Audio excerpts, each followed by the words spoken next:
जब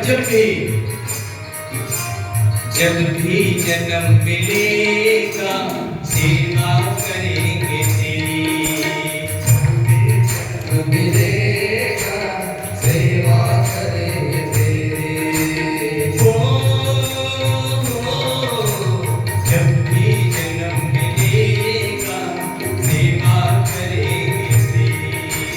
जब भी जन्म मिलेगा सेवा करेंगे तेरी। करते हैं तुमसे वादा शरण रहेंगे तेरी। करते हैं तुमसे वादा शरण रहेंगे तेरी। देना साथ हमारा बाबा, देना साथ हमारा बाबा, बन कर के तुम साथी। बोले तेरे नाम से जिंदगी हमारी, ये जिंदगी हमारी। बोले तेरे नाम से ये जिंदगी हमारी, ये जिंदगी हमारी।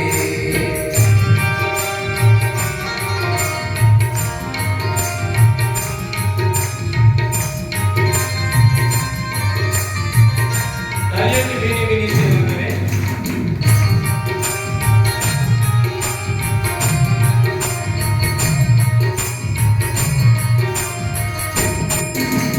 दुनिया बनाने वाले ये सब तेरी माया। दुनिया बनाने वाले ये सब तेरी माया। सूरज चांद सितारे सब कुछ तूने बनाया। सूरज चांद सितारे सब कुछ तूने बनाया। बिना तुम्हारे भोले बाबा, बिना तुम्हारे भोले बाबा, दुनिया है बेगानी। बोले तेरे नाम से ये जिंदगी हमारी, ये जिंदगी हमारी। बोले तेरे नाम से हर महादेव, ये जिंदगी हमारी। हाँ करेंगे सेवा हर जीवन में, करेंगे सेवा हर जीवन में। चारों नाम हमारी। बोले तेरे नाम से ये जिंदगी हमारी, ये जिंदगी हमारी। बोले तेरे नाम की ये जिंदगी हमारी, ये जिंदगी हमारी। बोले तेरे नाम से ये जिंदगी हमारी, ये जिंदगी हमारी। बोले तेरे नाम से ये जिंदगी हमारी, ये जिंदगी हमारी। हाँ ये जिंदगी हमारी, ये जिंदगी हमारी, ये जिंदगी हमारी, ये जिंदगी हमारी।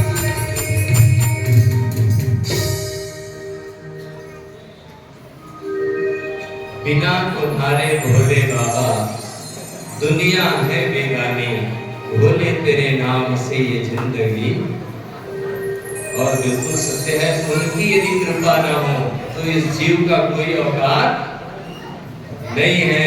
ये तो उन्हीं की कृपा से सारा संसार चल रहा है महाराज। उनकी कृपा यदि सर से उनका हाथ हट जाए तो जीव जो है वो कुछ भी करने में, चलने में सामर्थ्य नहीं हो सकता। चलने में भी सामर्थ्य नहीं हो सकता, क्योंकि हमने कहा ना कि वो ये जो जीव है उस जीव का ही अंश है। और जैसे ये अंश छोड़ करके इस शरीर को निकला तो ये शरीर कुछ करने लायक बच जाता है क्या? कुछ भी नहीं कर सकता। सांप तक इस शरीर को नहीं रखते लोग, तुरंत लेकर के ले जा करके जलाए और खत्म है। तो ये तो उन्हीं की कृपा से ये जीव जो है वो इस संसार में फुदकता है। सब ही नचावत, वो डोर उनके हाथ में है। वो जैसा नचा रहे हैं वैसा जीव जो है वो नाच रहे हैं। बाकी उंगली में तो उनके वो डोर फंसा हुआ है। यहीं पर शिव जी और माता पार्वती कैलाश पर निवास किए हैं। रुद्र संहिता का तृतीय खंड का यहीं पर विराम होता है और रुद्र संहिता से शिव महापुराण के रुद्र संहिता का चतुर्थ खंड, जिसको कुमार खंड कहा गया है, अर्थात जहां पर कार्तिकेय स्वामी की कुछ कथाएं से शिव महापुराण में हम आप सबको श्रवण करने को मिलता है, वह कुमार खंड प्रारंभ होता है। कुमार खंड के प्रारंभ होने पर व्यास जी ने वंदना किया है भगवान भोलेनाथ जी का। हम सब भी हाथ जोड़ करके वंदना करें। वंदे वंदन तुष्ट नाम सबके प्रेम प्रियं प्रमदिं पूर्णं पूर्णगुणं प्रपूर्ण निखिले ऐश्वर्य प्रवासं शिवं सत्यं सत्यमयं त्रिसत्य विभवं सत्यप्रियं सत्यदं ब्रह्म विष्णु ब्रह्मनुतं स्वकीय कृपयो पादाकृतं शंकरं। वंदना करने से इनका मन प्रसन्न हो जाता है। हे प्रभु, हे भूत भावन भोलेनाथ, वंदना करने से जिनका मन प्रसन्न हो जाता है, जिन्हें प्रेम अत्यंत प्यारा है। प्रभु को क्या प्यारा है? प्रेम है ना। इसलिए मनुष्य के हृदय में प्रभु के प्रति प्रेम होना चाहिए। प्रेम ही तो भक्ति है। नारद संहिता के अनुसार भक्ति है क्या? किसको कहते हैं भक्ति? देखे होंगे कि अधिकतर कोई भी कथा व्यास बैठे, चाहे वो राम कथा कहने बैठे, कृष्ण कथा कहने बैठे, शिव कथा कहने बैठे, कोई भी कथा कहने बैठे, ये भक्ति ज्ञान और वैराग्य की बात वो करता ही है। तो वास्तविक में ये भक्ति क्या है? नारद जी ने बहुत सुंदर इस भक्ति का व्याख्या किया है। परम प्रेम रूपा च भक्ति, जो परम प्रेम है वो क्या है? भक्ति है। अनन्य प्रेम रूपा च भक्ति, अनन्य प्रेम जो है वो भक्ति है। तो वास्तविक में अनन्य प्रेम किसको कहते हैं? प्रेम तो समझ में आया, प्रेम हमारा भगवान के प्रति प्रेम है, लेकिन ये अनन्य प्रेम जब वो शब्द कहा, अनन्य उपसर्ग लगा है, तो अनन्य प्रेम किसको कहते हैं? अनन्य प्रेम में प्रेमी जो है अपने इष्ट को, अपने भगवान को एक पल भर भी नहीं भूलता, प्रत्येक क्षण उसका चिंतन यहाँ चलते रहता है, वो है अनन्य प्रेम। प्रत्येक क्षण उनका चिंतन चलते रहता है। जैसे प्रेम गोपियों ने किया भगवान कृष्ण से, वो प्रेम की परिभाषा है ना। जैसा प्रेम माता पार्वती ने बाबा भोलेनाथ से किया, ये प्रेम की परिभाषा है। इसी को अनन्य प्रेम कहते हैं और इसी को अनन्य प्रेम को ही भक्ति कहते हैं। और भक्ति ढूंढने जाने की आवश्यकता नहीं। आप सब इस पंडाल पर बैठे हैं तो सब शिव की भक्ति कर रहे हैं। आप सब भक्त हैं तब तो इस कथा पंडाल पर पहुंचे हैं, नहीं तो सुनत कठिन समुझत कठिन साधन कठिन विवेक। सामान्य व्यक्ति इस कथा पंडाल पर नहीं आ सकता, उसकी सामर्थ्यता ही नहीं है। हर व्यक्ति कथा पंडाल पर नहीं आ सकता। ये तो उनकी अनुकंपा जब होती है, उनकी कृपा जब होती है, वो ढकेलते हैं, ए बेटा जाओ मेरा भजन करो।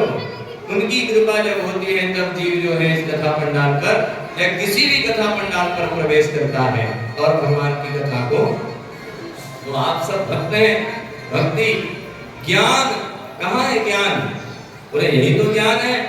किसी की फालतू बात को आधा घंटा लोग नहीं सुनते, अरे फालतू बोल रहे हैं, चलो हटो यहाँ से, चलो जाए।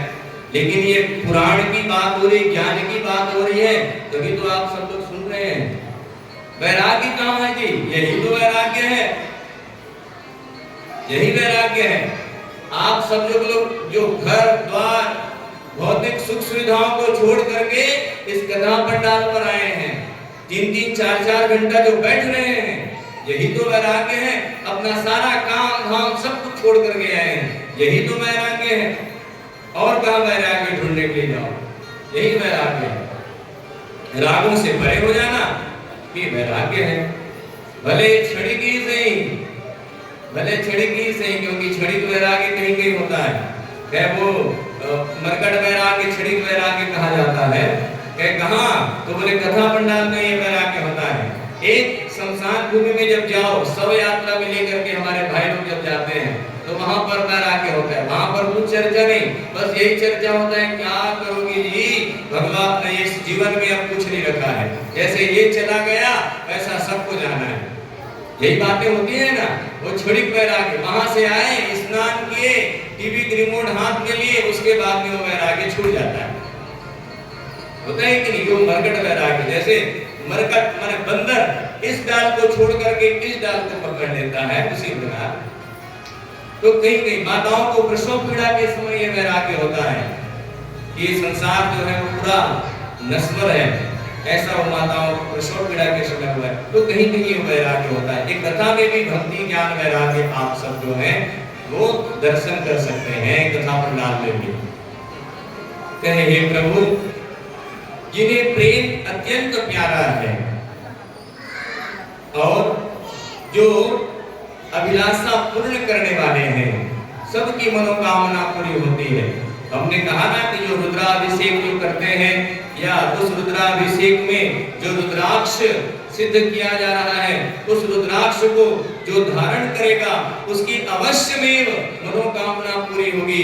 तो ये हम अपने मन से नहीं कह रहे हैं, ये शिशु महापुराण कह रहा है कि भैया शिव की जब अनुकंपा हो, शिव की कृपा हो या उनके प्रसाद स्वरूप उस रुद्राक्ष को हम धारण करें या उनका रुद्राभिषेक करें, वो हमारी मनोकामना अवश्य में पूर्ण करते हैं। वो मनोकामना पूर्ण करने वाले हैं, उनको कोई अन्य वस्तु चढ़ाने की आवश्यकता नहीं है। वो तो बेलपत्र में प्रसन्न हो जाते हैं, थोड़ा चना दाल थोड़ा चावल ला करके चढ़ा दो प्रसन्न हो जाते हैं। अरे कुछ नहीं चढ़ाओ तो एक जगह बैठ करके मन से आप सोचो, रत नहीं है कल्पितम आसनम हिमजले स्नानम च दिव्यांबरम नाना रत्न विभूषितम मृगमदा मोदांकितम चंदनम। कहे मैं भगवान को हिमजल से स्नान करा रहा हूं, बैठ जाओ ऐसी एक जगह, कुछ नहीं, बस मन में सोचो कि हाँ मैं सदाशिव भगवान को बहुत ठंडे ठंडे जल से स्नान करा रहा हूँ। रत्ने कल्पितम आसनम हिमजले स्नानम च दिव्यांबरम नाना रत्न विभूषितम मृगमदा मोदांकितम चंदनम। सुंदर स्नान करा रहा हूँ, चंदन लगा रहा हूँ, पुष्प चढ़ा रहा हूँ, बिल्व पत्र चढ़ा रहा हूँ। ये बैठ करके आप मन से सोचो ना, विचार करो, ये मानसिक पूजा कही गई है। यदि आपकी सामर्थ्यता नहीं है कि आप जा करके पूजा कर सके तो बैठ करके मन से ही पूजा कर लो। तो भोलेनाथ से आत्मा तुम गिरिजा मति सहचरा प्राणा शरीरम गृहम पूजा तेज योग भोग रचना निद्रा समाधि स्थिति। कहे मैं जब घोर निद्रा में रहता हूँ हे प्रभु तो समझ लेना वो समाधि लग गई है आपकी, मैं आपके ध्यान में ही सो रहा हूँ, है आपका चिंतन ही कर रहा हूँ। ऐसा पूजा करो। लेकिन ध्यान रखना, ऐसे पूजा करते करते कभी एक वो मुझे स्मरण आ रहा है, संस्मरण, कि एक व्यक्ति को किसी महाराज जी ने कह दिया, कहे बेटा तू खर्चा नहीं करना चाहता ना? बोले हाँ महाराज मैं कुछ खर्चा नहीं करना, ऐसे ही पूजा हो जाए। तो बोले चल मैं तुझको मानसिक पूजा बताता हूँ, तू ऐसे करना, भगवान को मन से ही नहलाना, मन से ही वस्त्र चढ़ाना और मन से ही भोग लगा देना। बोले ठीक है महाराज। अब वो बैठ करके रोज नित्य अपना क्रिया बना लिया, नित्य रोज प्रतिदिन बैठता और भगवान जी को बढ़िया स्नान कराता मन ही मन, और मन ही मन वस्त्र पहनाता, मन ही मन चंदन लगाता, धूप दीप करता। उसके बाद में मन से वो नैवेद्य लगाता। तो नैवेद्य के लिए क्या रखता? मन में विचार करता कि एक गिलास मैंने दूध लिया, उस दूध में 1 चम्मच शक्कर डाला और 1 चम्मच शक्कर डाल करके मैं भगवान को चढ़ा दिया। ठीक है। अब वो नित्य ऐसे ही करता था। एक दिन क्या हुआ, बैठ करके उसने मानसिक पूजा करी, स्नान कराई भगवान को, स्नान करा करके वस्त्र पहनाए, चंदन लगाए, धूप दी। अब जब नैवेद्य की बारी आई तो मन में ही वो एक गिलास दूध लिया, उसमें शक्कर डाला 1 चम्मच और फिर डाल दिया 2 चम्मच। अब वो समझ रहा है मन से ही, कहे महाराज मैंने तो ज्यादा शक्कर डाल दिया। अब वो शक्कर को वहां से निकालने लगा दूध से, कैसे निकालूं, शक्कर ज्यादा हो गया, 1 चम्मच अतिरिक्त हो गया। अब वो अलग से नहीं, मन से ही सोच रहा है कि 1 चम्मच अतिरिक्त हो गया। और जैसे उस चम्मच से निकालने की कोशिश कर रहे थे, भगवान ने हाथ पकड़ी है और कहने लगे अरे भैया एक दिन थोड़ा ज्यादा मीठा दूध पी लूंगा तो क्या हो जाएगा। भगवान प्रसन्न होकर के उनको दर्शन दे रहे। क्या ये है संकल्प, ये है संकल्प। हमारे जो नित्य पूजा करने से जो भगवान की हम भले ही मन से ही मानसिक पूजा ही क्यों न हो, पर हमको परमात्मा की पूजा अवश्य में करनी चाहिए, जिससे हमारी मनोकामना पूर्ण होती है। विश्वास होना चाहिए, मन में दृढ़ संकल्प होना चाहिए।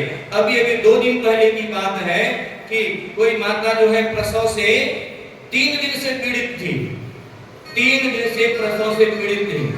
कहां के हैं? यही के हैं, देवपुरा के हैं, इधर देवपुरा के हैं। तो 3 दिन से वो प्रसव की पीड़ा से पीड़ित थी। हमारे आचार्यों ने एक बिल्व पत्र निकाल करके उनको दिया और जैसे ही उस बिल्व पत्र का सेवन उन्होंने किया, 10 मिनट के अंतर्गत पुत्र की पुत्री है ना, उनको संतति की प्राप्ति हो गई 10 मिनट के अंतर्गत। तो ये है भगवान सदाशिव भोलेनाथ की कृपा। अरे आप विश्वास तो करिए, क्योंकि भगवान जी जो है वो साक्षात विश्वास के रूप में है। मन में श्रद्धा हो और मन में विश्वास हो, दोनों का परिणय जो हुआ है वो श्रद्धा और विश्वास जो है वो एक हो गए। कथा आती है, व्यास जी ने वंदना किया, कहे प्रेम प्रदान करने वाले पूर्णानंद, मैं भक्तों की अभिलाषा पूर्ण करने वाले, संपूर्ण ऐश्वर्यों के एकमात्र आवास स्थान और कल्याण स्वरूप है सत्य, जिनका श्री विग्रह है, जिनको सत्य कहा गया है, सत्य कहा गया है। और सत्य जो है वो अविनाशी होता है। सत्य प्रारंभ में भी सत्य होता है, मध्य में भी सत्य होता है और अंतिम में भी सत्य ही होता है। सत्य को कोई झुठला नहीं सकता, इसलिए जीवन में सत्य को धारण करिए। कहा गया धर्म न दूसर सत्य समाना, सत्य के समान दूसरा कोई धर्म नहीं है संसार में, इसलिए हमेशा सत्य को धारण करो। अच्छा, ये भी कहा गया नहीं असत्य समपातक पुंजा, असत्य के समान कोई पाप नहीं है संसार में, इसलिए बात में हमें झूठ का आश्रय नहीं लेना चाहिए। अच्छा, एक झूठ बोलने का मशीन कौन हो गया है आजकल, जानते हैं? झूठ बोलने का मशीन, अरे वो मोबाइल है ना, वो एक झूठ बोलने का क्या है, मशीन हो गया है। रहेंगे साले वाला में बताएंगे गंडे होता है ना। तो भैया छोटे छोटे झूठ बोलने से हमको बचना चाहिए, क्योंकि परमात्मा सत्य में निवास करते हैं, उनको सत्य स्वरूप कहा गया है। यहाँ पर भी व्यास जी जब स्तुति कर रहे हैं, वंदना कर रहे हैं, तो स्पष्ट कह दिया कि सत्य जिनका श्री विग्रह है, जो सत्यमय है, सत्यम शिवम सुंदरम, सत्य ही शिव है, शिव ही सुंदर है, सत्यम शिवम सुंदरम।